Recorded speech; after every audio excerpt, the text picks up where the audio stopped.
This movie is gloriously grotesque, weirdly funny, and still totally fearless after 40 years. The moment you see that neon green serum glow, you know you're in for something you've never seen before. I'm talking about Re-Animator, the 1985 cult classic that somehow made decapitation, mad science, and dark comedy work together like a punk rock version of Frankenstein. It's a wild ride that doesn't just raise the dead, it raises questions about control, pride, and where we draw the line. And the crazy part? It's still just as wild, gross, and somehow fun to watch today.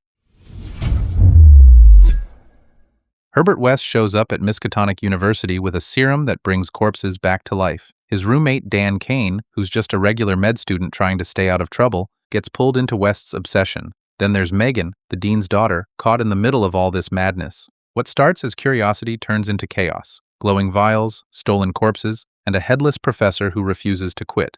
Visually, it's wild. Dark labs, flickering lights, and that signature green glow cutting through the gloom.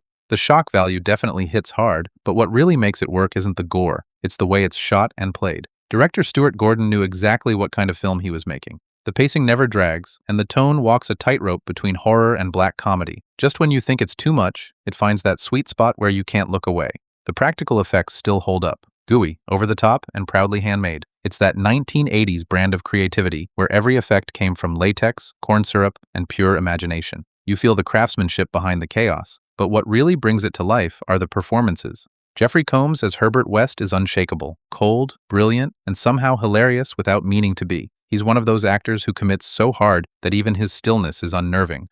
Barbara Crampton brings heart to the madness, grounding it all with real emotion. Bruce Abbott as Dan is the conscience of the film, and David Gale as Dr. Hill gives us one of the most bizarre villains in horror history. They went through roughly 40 gallons of fake blood while shooting this thing, and it shows. Everything you see, every spatter, every twitch, was done for real. No digital shortcuts, just pure guts and gutsy filmmaking. And yet beneath all that blood and noise, there's a real idea beating inside this thing. Underneath the madness, Re-Animator is a story about control, about trying to outsmart the natural order and win a fight we were never meant to win. Herbert West doesn't fear death, he hates it. He treats it like a problem to solve instead of a mystery to respect. That's the real horror, his pride, not his experiments. Faith, to me, is knowing there's a design bigger than us. West refuses that. He wants to be the designer, not the student. I gave him life. The movie shows how that obsession twists him until he becomes the very thing he's trying to conquer. It's gross and funny, but it's also a quiet warning. If you try to own life, you end up serving death.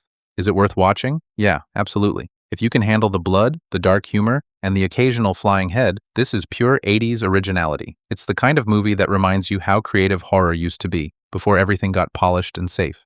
The acting's committed, the direction fearless, and the effects are gloriously unfiltered. It's not a pretty film, but it's alive in a way most modern horror isn't. 40 years later, Re-Animator still proves how fearless the 80s were. Loud, experimental, and full of strange magic. It's gross, graphic, and weirdly fun, but it's also original to the bone. A mad dose of 80s energy that refuses to die. Don't forget to like, subscribe, and hit that bell for more reviews. Until next time, keep your head, stay curious, and always stay rated.